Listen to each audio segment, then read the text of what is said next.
Assalamualaikum warahmatullahi wabarakatuh. Selamat sore. Selamat berjumpa kembali di channel Resume Fundamental Saham. Mudah-mudahan kita semua selalu dalam keadaan sehat walafiat ya. Hari ini tanggal 12 bulan Mei 2025. Kembali pembahasan kita juga tentang laporan dari emiten-emiten yang sudah melaporkan keuangan mereka di triwulan 1 2025 ya. Saya ingin mengutip sebuah perkataan dari Peter Lynch kalau tidak salah ya. Semakin banyak batu yang kau balik, maka semakin banyak mutiara yang kau dapatkan. Seperti itu mungkin kata-katanya ya. Artinya apa? Semakin banyak emiten yang kita analisa, semakin banyak juga emiten-emiten yang bagus yang kita dapatkan. Karena tidak semua emiten yang ada di bursa itu bagus ya. Juga tidak semuanya jelek. Oleh karena itu diperlukan analisa kita untuk menentukan tadi ya, untuk dapat menemukan emiten-emiten yang bagus tadi ya. Kalau tidak salah logikanya begini ya, dari semua emiten ya, maka 10%-nya itu ada yang bagus. 10%-nya itu pun lagi kita akan sortir lagi menjadi anggap saja 10%-nya lagi ya. Misalnya 900-an ya, berarti sekitar 90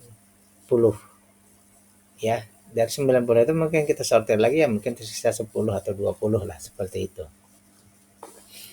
Baik, selanjutnya bahwa analisa kita ini seperti biasa adalah bahan pertimbangan tambahan, bukan perintah untuk melakukan aksi beli atau jual. Karena ini hanyalah sebagai bahan pertimbangan ataupun bahan edukasi. Baik, untuk medley sekitar 1 jam ke depan kalau bisa ya, kita akan membahas emiten-emiten yang sudah melaporkan tadi ya. Dan titik tolaknya adalah ini adalah opini pribadi, jadi sudut pandang pribadi bisa saja patokannya berbeda dan hasilnya pun berbeda menurut opini saya dan menurut rancangan analisa Anda ya, seperti itu ya. Baik, yang pertama ini ASGR Astragrafia ya. Ini mereka sudah membagikan dividen pool di 2024 ya sekitar 69, setara dengan 45,48%. Oke, dari segi growth company-nya dulu ya. Ini selalu meningkat ya, 64, 71, 104, 151. Di triwulan 1 ini TTM-nya 164, jadi meningkat terus ya. Itu dulu yang pertama, jadi perusahaannya ini growth ya. Kemudian dari segi value-nya juga growth ya, dari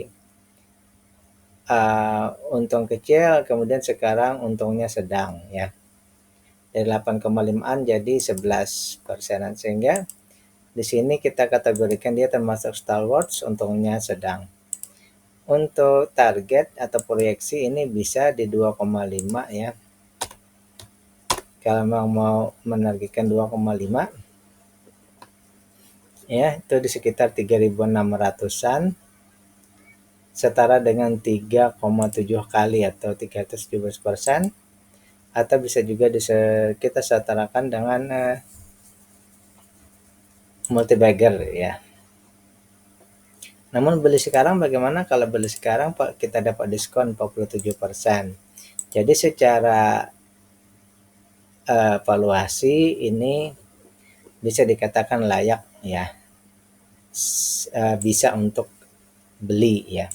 Kemudian untuk tadi penyokongnya dividennya ya sekitar 45,48, itu termasuk sudah memenuhi kriteria. Kemudian dari data itu juga kita nanti akan mendapatkan Rp75. Kalau di sini 69 sekarang 75, berarti meningkat ya. Kemudian dividennya itu berarti 8,57, setara dengan di atas dari yang kita syaratkan 5 ya. Free cash flow-nya 23%, aset lancarnya 285, hutang berbunga nggak ada ya. Hutang kepada rekanan 45%, saham yang ada di bursa pun juga hanya 22%. Jadi kita ambil kesimpulan sini bahwa perusahaan ini ya, dari semua data yang kita dapatkan, bahwa di sini mereka dari segi ketahanan perusahaan oke, tidak ada masalah, apalagi tidak ada hutang. Hutang kepada rekanan juga kecil, dividen besar. Jadi kesimpulan opini saya ya di sini berarti dia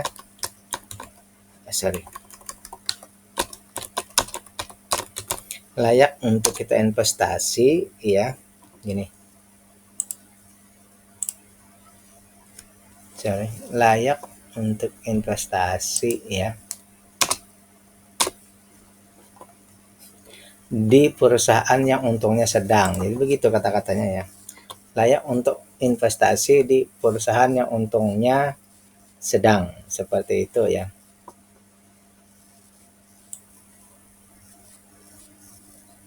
Oke, saya kasih dulu. Kemudian kalau misalnya mau masuk sekarang bagaimana? Kalau dari segi IPS, ini mungkin dia sedang naik-naiknya ya, harganya sedang naik-naiknya. Mungkin lebih aman kalau dia turun dikit dulu ya, misalnya IPS-nya turun lalu naik ya. Tapi kalau misalnya kita melihat bahwa di sini dia sedang naik, cuma dari segi sini tadi kita masih punya diskon ya. Jadi kalau misalnya Anda mau berinvestasi di sini, dari segi perusahaannya yang untung sedang, di sini masuk kategori untuk bisa dibeli ya. Kalau mau melihat momentum, mungkin di sini sedang momentum harga sedang, bukan harga ya, evaluasi sedang tinggi-tingginya ya, bukan valuasi, keuntungannya sedang tinggi-tingginya seperti itu ya. Selanjutnya seperti apa? Seperti biasa, cek GCG perusahaan dan juga cek corporate action-nya, apakah ada atau di public expose-nya itu mereka mau mengembangkan usaha ataupun trik-trik mereka untuk makin meningkatkan keuntungan perusahaan, seperti itu. Sekali lagi catatannya, bagi Anda yang mau berinvestasi di perusahaan yang untungnya sedang, ini termasuk layak investasi ya. Selanjutnya Nelly ya, ini Nelly kita cek dulu. Dari segi growth perusahaannya dia naik-naik terus nih ya, dari 53, 97, 102. Jadi 3 tahun terakhir dia naik terus. Cuma di triwulan ini ya, ini ada terjadi penurunan ya. Di triwulan ini ada terjadi penurunan. Sini kayaknya sudah jelas ini ya, sudah, atau saya cek dulu bentar ya. Oke, di sini baru yang 15 ini baru interim ya, belum final ya. Jadi secara umum begini, dari growth perusahaannya ini meningkat, tadi ya growth perusahaannya meningkat. Dividennya ini ada interim, belum full ya, jadi kita masih menggunakan di tahun 2023 itu DPR-nya 30%. Baik. Selanjutnya kita cek lagi dari segi di sini. Keuntungannya memang menurun dari 28 jadi 23 ya. 28 jadi 23 dia menurun keuntungannya ya. Tapi masih dalam kategori fast grower. Jadi di sini perusahaannya ini untungnya besar ya. Untungnya besar ya. Oke. Jadi di setahun terakhir dia turun keuntungannya, tapi masih dalam kategori besar. Seperti itu. Walaupun secara growth company-nya dia meningkatnya. Kemudian oleh karena itu di sini tidak kita jadikan patokan meskipun dia masih dalam kategori wajar ya. Untuk beli sekarang gimana? Ternyata kita dapat diskon 55%. Ini termasuk ya perusahaan dengan keuntungan bersih 23% di valuasi murah ini termasuk luar biasa ya. Kemudian kita cek lagi karena dia di sini karena belum selesai ya di sini ya, misal kita kasih 30 misal sementara ya. 29,28 kurang dikit lah ya kan. Oke. Di 30% ini ya nanti ini proyeksi untuk di triwulan berikutnya ya. Di 30% nanti maka ini sekitar 28 rupiah, berarti nanti kalau di sini pun 30 berarti untuk proyeksi 2025 itu ada penurunan sedikit berarti ya. Seperti itu. Ini ada potensi untuk penurunan ya dividennya. Tapi dia masih di 6,67. Jadi untuk sementara ya di triwulan 1 ini berarti dia masih dividennya masih menyokongnya ya. Untuk free cash flow sangat aman 27%, selancar 5 kali lipat, hutang tidak masalah. Masyarakat retail hanya 8%, sahamnya ada di bursa pun hanya 15%. Jadi di sini pengendali tidak trading. Jadi secara ketahanan perusahaan ini tidak ada masalah semuanya ya. Tidak ada masalah untuk perusahaannya ya. Valuasinya pun murah ya. Dividennya ini juga menyokong. Jadi simpulannya di sini ya untuk growth perusahaan meningkat, tetapi dari segi growth valuasi menurun. Saat ini bagaimana? Apakah bisa? Ya secara data ini berarti kita bisa masuk, apalagi di sini dia di 55% ya. Diskonnya 55%. Tetapi kalau mau lebih bagus lagi kalau menurut saya ya, kalau mau lebih bagus lagi ini bisa aja kita karena dia sedang turun, bisa aja kita tunggu ya misalnya di triwulan berikutnya ya. Di triwulan berikutnya dia ternyata IPS-nya meningkat, nah bisa kita masuk. Atau misalnya kalau Anda mau masuk sekarang juga bisa, tetapi ada potensi untuk dia masih turun lagi, misal yang seperti itu.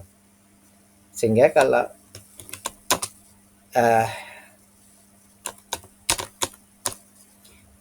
menurut opini saya untuk perusahaan ini, dari segi data ini dia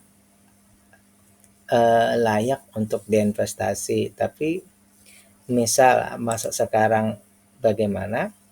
Dari segi di sini ya, kalau dari segi diskon kalau mau masuk sekarang berarti ini bisa ya 55%, tetapi kalau mau lebih bersabar lagi misalnya menunggu di sini menunjukkan peningkatan juga bisa seperti itu ya. Untuk misalnya mencari agak lagi presisinya misal ya. Tapi kalau bagi Anda yang sudah melihat bahwa ini sudah oke, tidak masalah. Selanjutnya apa? Selanjutnya cek GCG perusahaan ya. Apakah mereka ini manajemennya bisa dipercaya?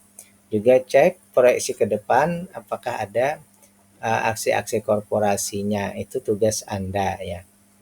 Baik, selanjutnya ini Antam Aneka Tambang ya. Di sini terbaca atau kita cek lagi Antam. Oke, tunggu dulu. RUPS-nya nanti tanggal 12 Juni masih lama ya. Berarti di sini belum ada dividen, berarti kita masih pakai yang terdahulu. Di sini 128,7 setara dengan semuanya dibagikan ya. Jadi tahun lalu Antam membagikan semua dividennya ya. Nah, karena itu kita masih memakai proyeksi ini ya, apalagi kayaknya nih Danantara kan mungkin memerlukan juga dividen, maka masih kita pakai yang 100% ya. Kita cek dulu sini bahwa di tahun 2022 ini 159, lalu menurun 128, naik lagi. Kemudian ini ya, kalau mulai sekarang ini naiknya hampir 2 kali lipat ya, bukannya 50% naiknya ya, mungkin seperti itu. Baik, dari segi growth company ini fluktuatif ya, turun lalu naik lalu sekarang ya untuk triwulan satunya ini luar biasa ya naiknya ya, peningkatannya luar biasa di triwulan 1 2025 ya. Baik, sekarang kita cek dulu di sini bahwa ini juga terjadi peningkatan kualitas ya, growth valuasinya ya. semula dari untungnya kecil ya, kemudian di akhir tahun untungnya sedang, kemudian di awal triwulan ini untungnya masuk dalam kategori untung besar ya. Jadi hanya dalam setahun kualitasnya meningkat ya, meningkat sampai untung besar ya, walaupun untung besarnya masih di sekitaran untung besar awal ya, sekitar 15%. Oleh karena itu PBV-nya 1,5 tidak kita jadikan lagi target, di 2,5-nya ya, tidak kita jadikan target. Beli sekarang gimana? Ternyata untuk beli sekarang ya, karena di sini ya 6% berarti dia termasuk dalam kategori valuasinya wajar. Memang di harga wajarnya ya. Jadi harga sekarang 2000-an itu memang harga wajarnya ya. Saya menggunakan harga di sekarang 2600-an ya. 2680. Kita ubah saja. Ya, seperti ini ya. Kalau yang seperti ini berarti ada perubahannya berarti ya. Dia berubah menjadi valuasinya mahal ya, 16% lebih mahal. Oke, seperti itu.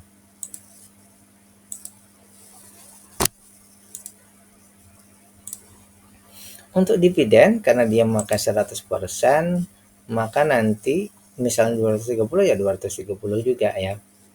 Setara dengan 8,6. Ini proyeksi di ini ya di 2025 ya. Bukan di 2024, nih sudah proyeksi di 2025 ya. Kemudian free cash flow-nya sangat banyak, 21%, aset lancarnya 193, hutang nggak ada, hutang tak berbunga hanya 41%. Saham yang ada di bursa itu 34% ya. 34,8, berarti di sini semuanya tidak pemerintah atau pengendali tidak trading ya. Jadi simpulannya secara seperti ini ya, bahwa perusahaan ini dari segi ketahanan perusahaan aman, tidak ada masalah ya. Sekali lagi dari segi ketahanan perusahaan tidak ada masalah. Hanya dari data yang kita dapat ini ya, bahwa di sini valuasinya termasuk kategori mahal. Untuk emiten fast grower biasanya kita menghendaki di sini valuasinya wajar, berarti di sekitaran 2300 ini ya. Sekitaran 2304 ya. Misal kita berharap di sekitaran seperti itu, maka nanti dividennya jadi 10%. Luar biasa, apalagi kalau dia sampai turun ke sini ya. Cuma untuk fast grower dia turun ke wajar saja sudah oke ya. Seperti itu, sehingga ini kalau menurut pemahaman saya ya, dari data ini berarti ya, opini saya nih menunggu turun ke valuasi wajar tadi ya, di sekitaran harga ini ya, 2305 ke bawah ya, seperti itu. Bagaimana kalau misalnya ini untungnya besar, kita beli ya, silahkan saja, berarti Anda membelinya di 16% lebih mahal. Bisakah dia turun? Bisa. Tapi sekarang ini dia kan sedang tinggi-tinggi ya, sedang tinggi ya. Mungkin menunggu harganya tadi turun dulu ke valuasi wajar saja, tidak jauh ya kalau menunggunya seperti itu. Bagi yang belum, bagi yang sudah punya bagaimana ya, ditahan saja karena ini dividennya akan jadi besar seperti itu ya. Kemudian selanjutnya tentu saja cek juga manajemennya. Kalau misalnya Anda percaya dengan manajemennya, silahkan lanjut. Kalau tidak percaya berarti jangan dilanjutkan. Berikutnya BES, Batu Licin Nusantara Maritim. Ini kemarin berarti belum saya bahas ya. Triwulan ini baru masuk lagi. Tapi kita cek dulu dari segi perkembangan growth company-nya. Ini meningkat terus 3 tahun terakhir ya. 3 tahun terakhir meningkat terus ya. Tapi kok ada beda nih? Saya mau cek dulu dari segi IPS. Oke, ada perbaikan data. Ternyata di sini terjadi penurunan ya 16,237. Kemudian di triwulan 1 ini terjadi peningkatan ya, sehingga di sini terjadi juga perubahan dari segi growth valuasi. Dari segi growth company-nya turun ya, kemudian di awal triwulan 1 di triwulan 1 2025 ini ada peningkatan, tapi dari sini naik turun ya, naik kemudian turun. Oke. Sehingga dari segi 4 kemudian 3%, sekarang naik jadi 12, dia masuk kategori stalwarts. Jadi dia berubah dari untungnya kecil menjadi slow grower menjadi untungnya sedang.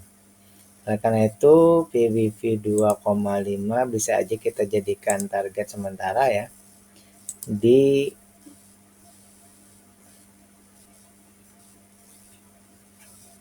465 ya. Ternyata dari segi data itu ya, ternyata 2,5-nya sudah terlewati ya, karena di situ karena di situ 4,92 ya, berarti mungkin ini sudah jadinya mahal ya. Jadi istilahnya kalau targetnya 2,5 ini sudah terlewati ya. Untuk valuasi ya mahal atau tidaknya ini malah 3 kali lebih mahal daripada harga seharusnya. Jadi seperti ini ya. Kemudian untuk dividen itu ternyata mereka belum membagikan dividen sampai saat ini ya. Tanpa DPR, tanpa dividen. Oke. Free cash flow 12 kita anggap saja aman, aset lancar banyak sekali, hutang sedikit ya. Pengendali tidak trading dan retailnya hanya 15%.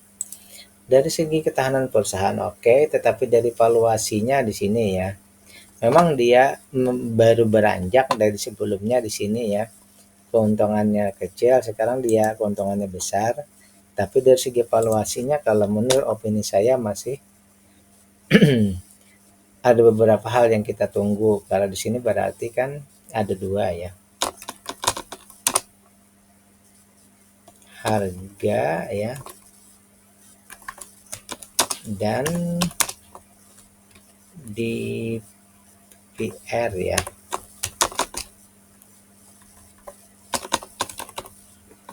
Harganya turun, berarti kemana? Ke sini ya, minimal di sini. Kemudian dividennya juga besar. Berarti kalau stalwart berarti mungkin kita ke sini ya 181 mungkin gitu ya. Nah, seperti itu. Baru urusannya dengan valuasi, belum dividennya ya. Seperti itu. Oke, untuk best ya, dia baru berpindah tetapi banyak valuasi yang perlu kita tunggu lagi lebih jauh. Berikutnya di sini Maha ya. Mandiri Herindo Perkasa. Dari segi growth valuasi juga, growth company juga ini naik turun ya, naik turun, naik dikit, kemudian ini turun ya. Jadi di sini terjadi untuk keuntungan ini berfluktuasi, tidak naik terus ya, berfluktuasi seperti itu. Dan juga belum membagikan dividen 2024, kita masih memakai yang sebelumnya di tahun 2023 seperti ini ya. Misal kita masih pakai begini. Oke.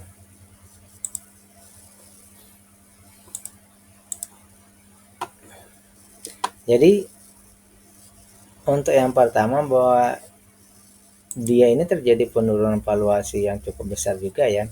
Dari untungnya dari fast grower sekarang turun ke stalwart, bahkan sudah mendekati menuju ke slow grower ini ya. Berarti di sini keuntungannya menurun ya. keuntungan growth valuasinya semakin menurun ya, seperti itu. 25, 21, 17, 14 ya.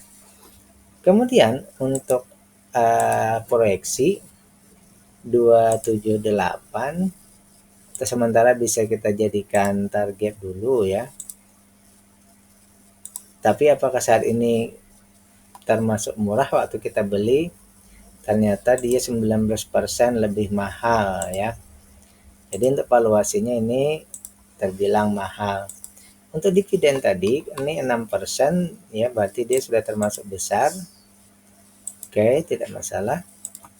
Free cash flow sangat banyak, aset lancar oke, hutang tidak masalah. Saham yang ada di bursa pun ini hanya 24%, berarti pengendali tidak trading. Ketahanan perusahaan oke. Dari data ini terlihat bahwa kalau menurut saya pribadi ya di sini berarti ya opini saya menyatakan bahwa di sini kita menghendaki di sini valuasinya menjadi murah ya. Berarti di bawah 113. Mungkin seperti ini nanti jadinya. Di bawah 113 ya. Kalau seperti itu nanti dividennya di sekitar 9,8-an. Berarti menunggu satu aja yang tunggu berarti ya. Menunggu harganya turun ke valuasi murah ya. Oke, ini tadi berarti ada terjadi penurunan jauh ya, penurunan jauh dari 25% sekarang hanya 12% keuntungannya. Next, LSIP London Sumatera Indonesia ya. Dari segi keuntungan perusahaan growth company-nya ya, naik turun, kemudian naik 100% ya, anggap saja 100%, 117, 230, hampir 100%, 83% naiknya ya. Kemudian untuk proyeksi ke tahun 2025 ini naik 8% sementara ya. Tapi kita masih memakai yang 2023 ya, karena 2024 belum keluar. Oke. Dari sini kita dapatkan bahwa keuntungannya ini berfluktuatif juga ya. Tapi masih di seputaran keuntungannya stalwart, untungnya sedang-sedang saja ya. 10 kemudian turun jadi di bawah ya, di bawah 10, slow grower. Sekarang 11 dan 12. Dia termasuk kategori stalwart. Untungnya sedang-sedang saja. 47 itu proyeksi kita. Itu setara dengan PBB 0,62, ini sangat kecil PBB-nya ya. Sehingga nanti ada 305% target atau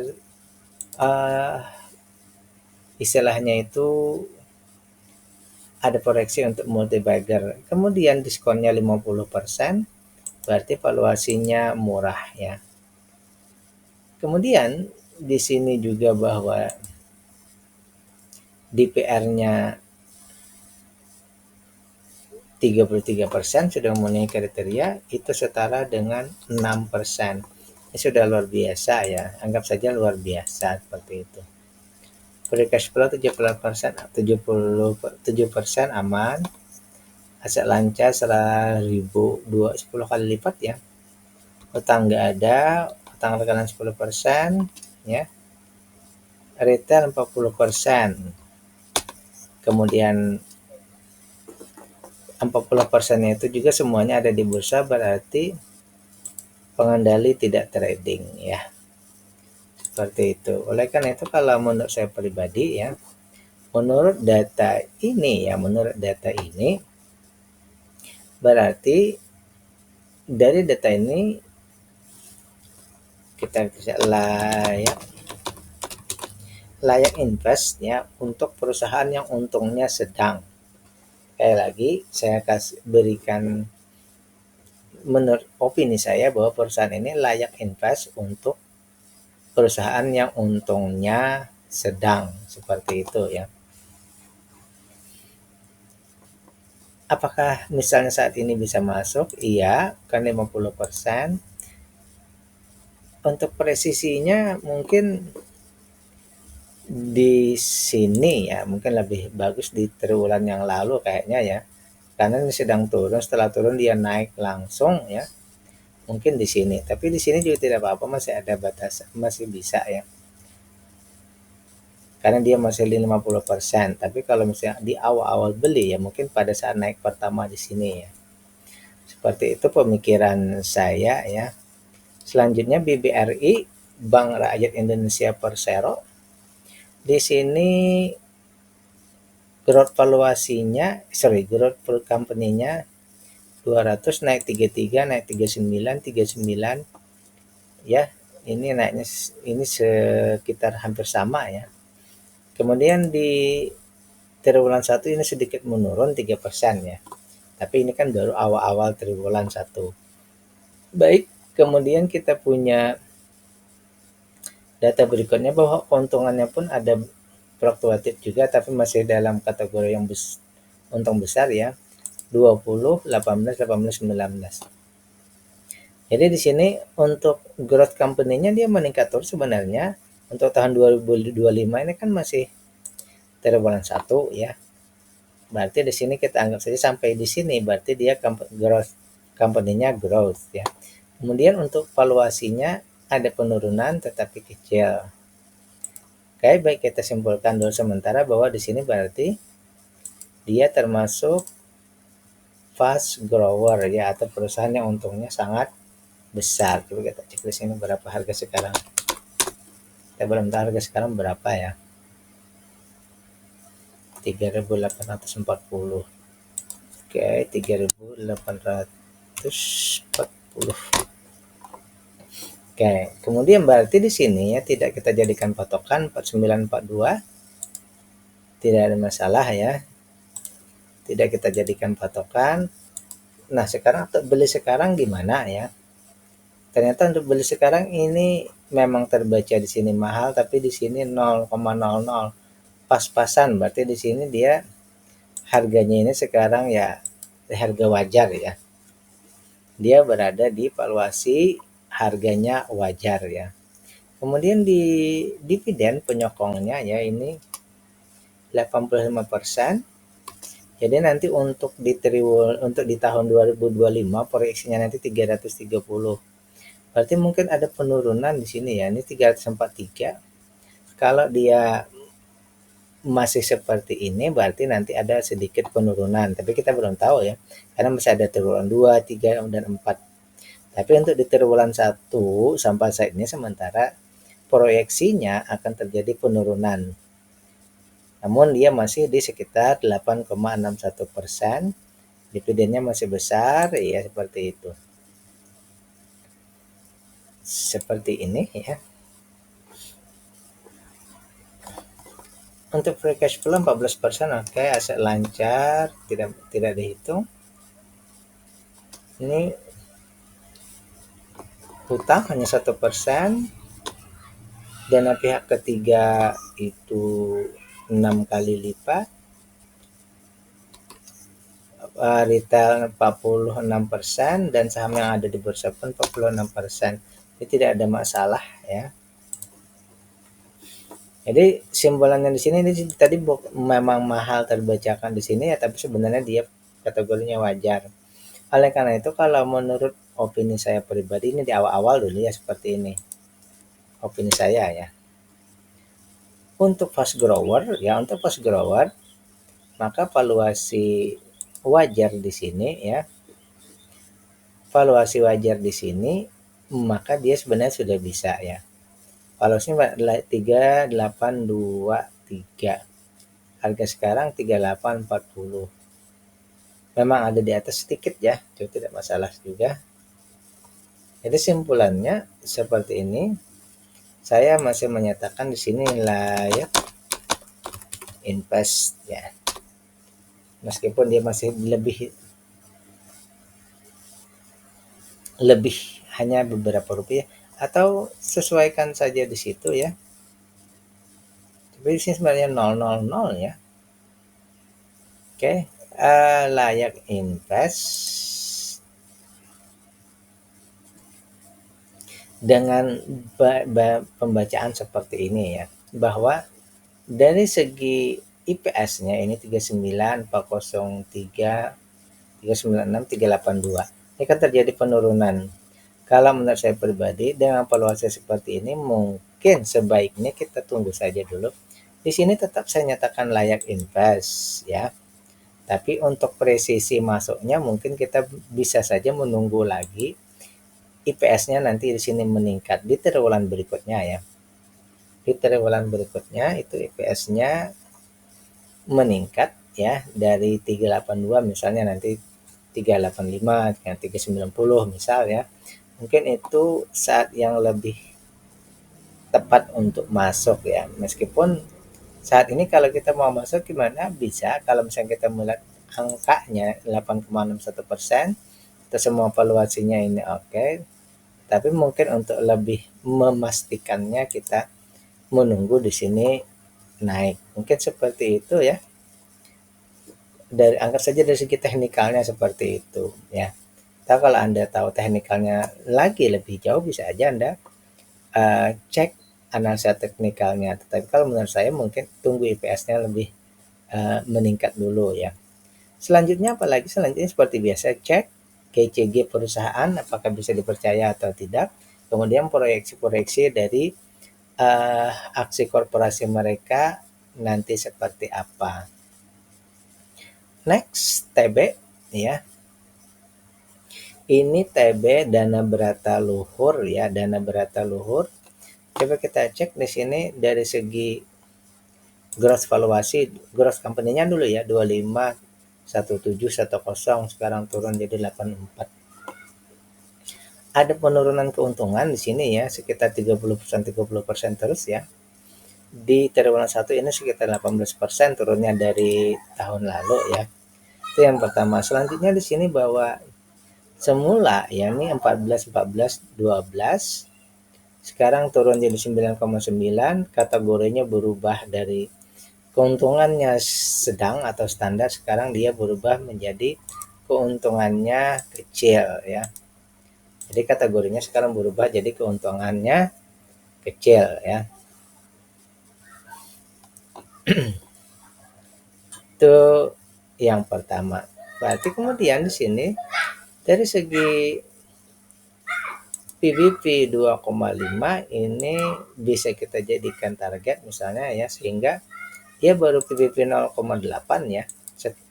Kalau di 2,5 berarti ini 2110. Dari sini ke 2,5 ini berarti ada sekitar 212%. Ada potensi untuk multi bagger ya. Ada potensi untuk multi bagger. Kemudian untuk valuasinya ini kita dapat diskon 20% ya. Untuk valuasinya kita dapat diskon 20%, wajarnya sudah mendekati murah ya. 675 ini 674 ya. Makanya tadi wajarnya sudah mendekati murah seperti itu ya. Kemudian untuk dividen ya kita memakai yang masih 2023 ya, karena di sini belum selesai. Tanggal 20 bulan 5 nanti itu baru rapat umum pemegang saham untuk menentukan dividen finalnya ya. Oleh karena itu kita masih memakai yang 61,29. Kalau kita proyeksikan nanti di sini sekitar 51 ya. Jadi kalau proyeksi seperti itu ya 51,6 setara dengan 7,65 ya. Berarti ada dividennya besar, DPR-nya besar, dividennya juga masih termasuk besar. Kemudian free cash flow-nya, free cash flow-nya 12% aman. Aset lantaran sekarang ini 10 kali lipat. Nggak ada hutang kepada rekanan. Retail 24% saja, semua saham ini ada di bursa. Karena mungkin kemarin itu dijual ya oleh pengendali di Lego kepada konglomerasi milik Haji Isam kalau tidak salah ya. Oke, jadi sehingga seperti ini.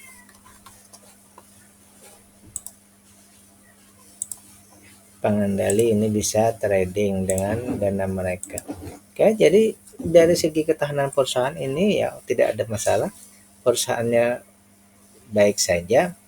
Hanya saja dari segi growth valuasinya ini menurun terus ya. Keuntungannya semakin kecil.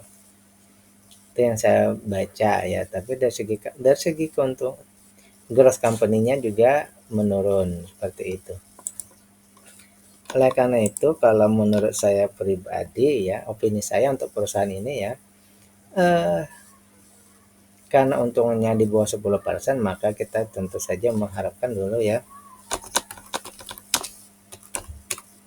keuntungan bersihnya minimal setara dengan ini ya, 84,25 berarti minimal 84,38 misalnya ya, 843 berarti sini mungkin IPS-nya mungkin 85 lah, istilahnya seperti itu ya. IPS kemudian valuasinya tadi sudah oke, tapi kalau slow grower ke murah ya, berarti plus harga di sini IPS dan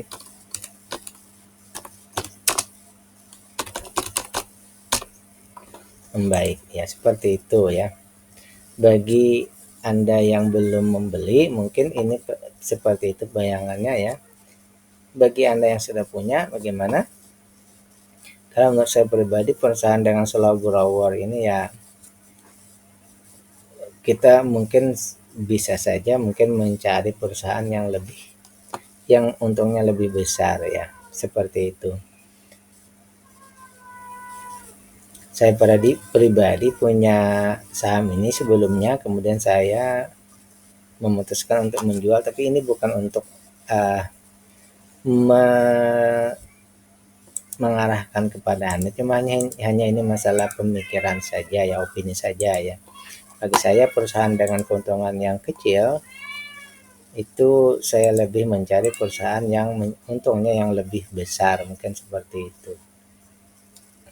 Selanjutnya Cepin, Caron Pokpan Indonesia ya. Ini dari data yang kita dapatkan ya, dari segi growth company-nya dulu ya, turun, kemudian tahun ini meningkat ya. Jadi tahun 2024 ini meningkat drastis ya. Kemudian triwulan 1 juga meningkat seperti itu.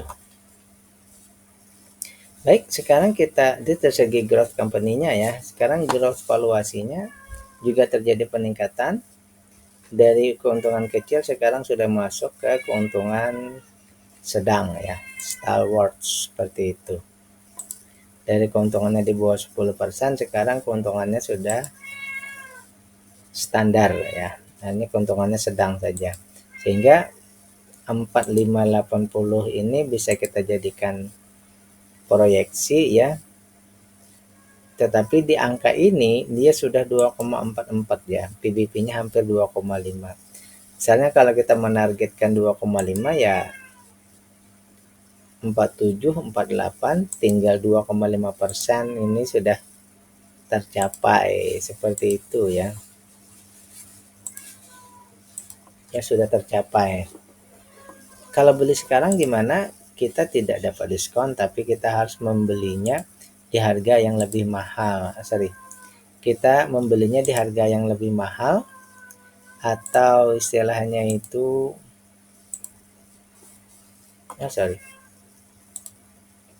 kita membelinya ini ya di harga yang 71% lebih mahal. Jadi kalau misalnya harganya 100.000 ya berarti kita beli 171.000. Untuk dividen juga di tahun 2023 itu hanya 21%.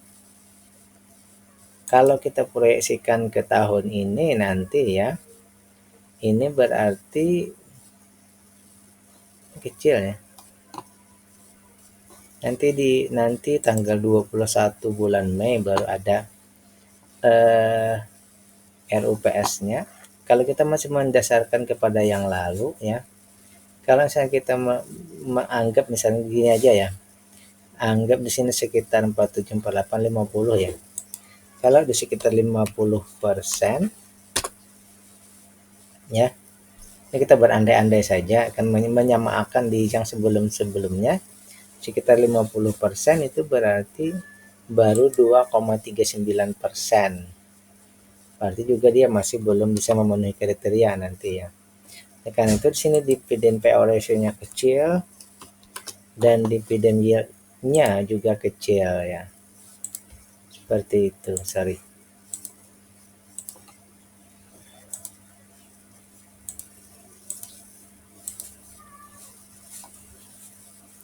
Free cash flow 27% aman, cukup untuk membagi dividen.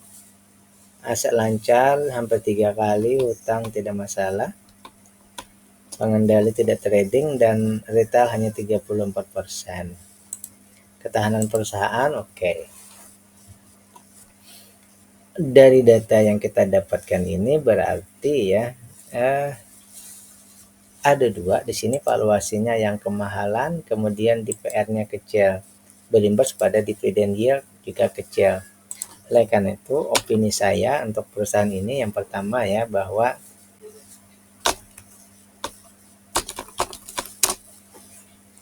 menunggu yang pertama, yang kedua, dua hal ini yang kita tunggu ya. Mudah-mudahan nanti terjadi perubahan. Cuma di sini ada yang menjadi highlight kita bahwa asing di sini ternyata banyak ya. Asing di sini 34% dari semua yang ada di bursa ya, sorry. Dari semua saham yang ada di bursa itu asingnya 34%, lokal hanya 5%. Ini berarti termasuk saham yang perlu juga dicek, istilahnya bisa apa tuh, foreign flow-nya ya. Tapi dari segi data ini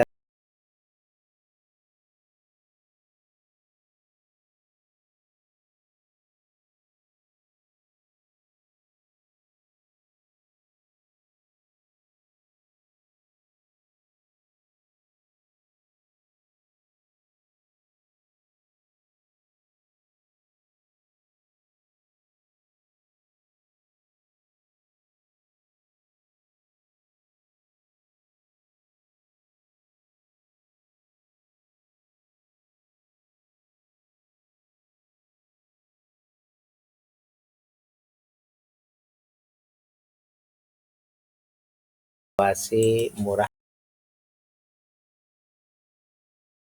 Ini kita harus next RMKE, segi gross valuasinya dulu, gross perusahaannya dulu yang meningkat turun agak turun. Berarti di sini ada, ini sedang pas ada penurunan growth company-nya ya. Itu yang pertama. Kemudian dari segi growth valuasinya ada peningkatannya. 14 turun 13, 16. Dia berada di fast grower, tapi fast growernya baru-baru mulai, seperti itu ya. Fast growernya di sekitar 16%-an baru mulai. Sehingga kita tidak menjadikan patokan lagi di sini ya. Hanya sebagai data saja. Beli sekarang gimana? Ya, kita dapat diskon 24% ya. Namun dari segi penyokongnya ya, dividen payout ratio-nya, kepedulian perusahaan terhadap investor ini ya kita anggap saja masih kecil ya. Hanya 10%, sehingga berimbas juga pada dividennya ya, dividen yield-nya yang hanya sekitar 1,3% nanti di triwulan 1 ini ya. Logikanya seperti itu. Oleh karena itu kalau menurut saya pribadi ya seperti ini. Fast growth, valuasinya murah, ini sudah sudah bagus ya. Kalau mau masuk ini ya memang berada di valuasi untuk masuk, tapi penyokongnya tidak mendukung. Fast grower-nya oke. Aset lancarnya 2 kali lipat, utang tidak ada masalah. Non market semua saham dari bursa, oke. Tidak semua saham, 60%-an ya ada di bursa. Oke, seperti ini.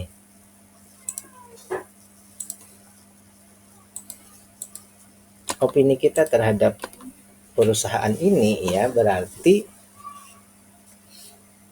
apakah saat ini seperti itu, apakah saat ini layak untuk invest, misalnya beli, iya saat ini dari segi valuasi, tapi dari segi dividen ini tidak mendukung ya, dari segi dividen ini tidak mendukung.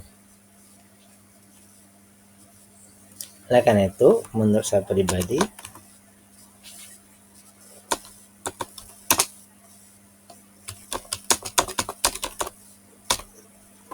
kita bersimulasi kalau di sini 10% 1,3 berarti minimal di sini 50% berarti ya.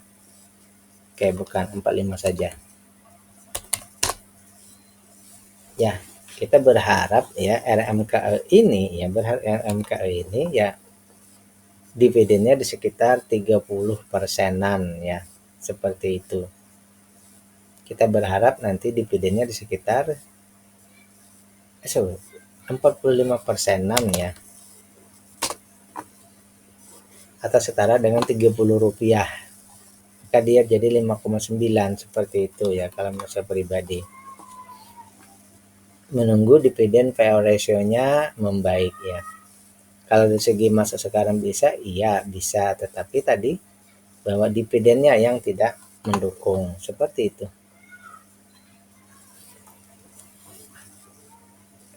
Terakhir, MAP aktif Adi Persada dari segi valuasi ini di sekitaran sini ya, turun naik kemudian naik. Oke, kita anggap saja di sini valuasi growth-nya tertahan ya. Kemudian dari segi keuntungan ini growth valuasinya ini turun sedikit ya, tapi masih dalam kategori untung besar. Jadi dia termasuk kategori fast grower ya, kategorinya fast grower. Sehingga di sini kita tidak jadikan lagi patokan meskipun dia 2,51 ya. Tidak masalah ya.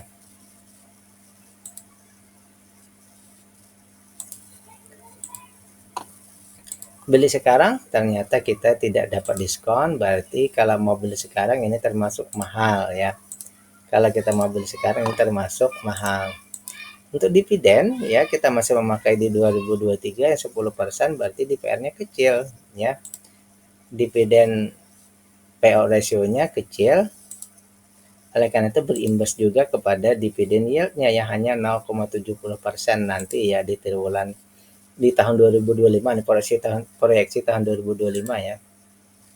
Nanti dividennya hanya sekitar Rp5 atau 0,78%.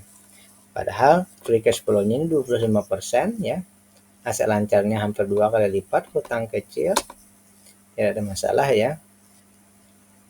Retail hanya 30% dan saham di bursa pun hanya 31%. Jadi di sini ya dari segi perusahaannya oke, tidak ada masalah. Perusahaannya bagus ya. Hanya di sini bahwa sekali lagi untuk fast grower kita mengharapkan di sini valuasinya wajar, tapi dia divaluasi mahal, kemudian juga dividen payout ratio-nya juga masih kecil. Oleh karena itu dua hal yang kita tunggu di sini ya. Yang pertama harga, yang kedua DPR.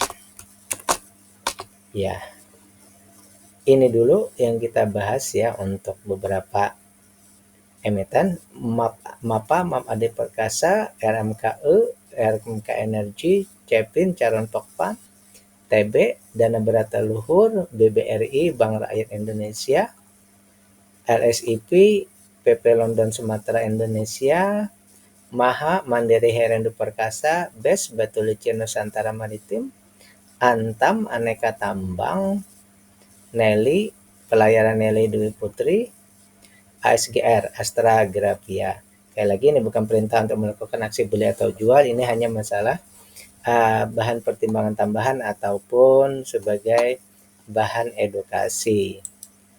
Saya sudah membuat playlist yang saya letakkan di linknya di deskripsi, silakan klik di situ untuk melihat saham-saham yang sudah saya bahas di triwulan 1 ini.